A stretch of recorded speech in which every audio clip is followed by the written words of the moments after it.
大家好，我是蔡主婷，今天做一个我经常吃的减脂餐——荞麦面。这个菜非常的简单，再不会做饭的也能做好。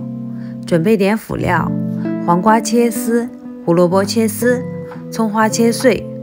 做饭也不是固定的模式，这几个是我常吃的配料。如果你喜欢吃其他的，也可以加，不用一成不变。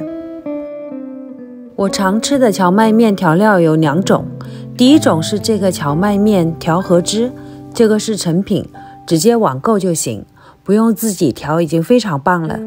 主要是加入点山葵，注意不是芥末，你看我放了这么多山葵，如果换成是芥末，估计得呛得上头了。我们再来做另外口味的调料，按屏幕上的量混合即可。2勺水，2勺蜂蜜醋，1勺生抽，1勺味淋，半勺蚝油，搅拌均匀即可。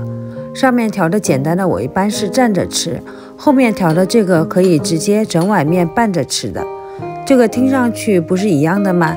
实际上是2个不同风格的口味，看你喜欢了。一般在下面条之前，我还喜欢做个蛋皮做辅食，也很简单，一滴油都不需要放入锅中。你们视频中可以看到，感觉是不是一副要做煎饼的样子？确实互通就是了。鸡蛋做到我视频里这个程度就出锅，然后切开做辅料备用。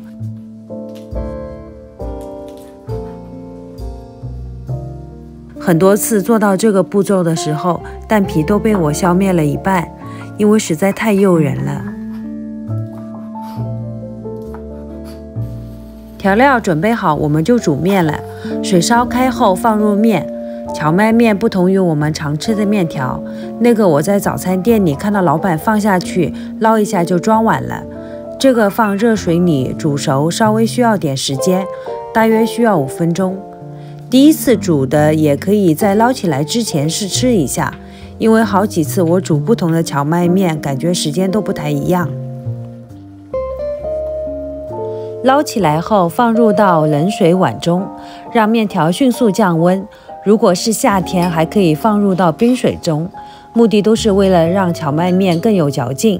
其实热的也可以吃，但吃过好多次，还是过一下冷水，口感更棒。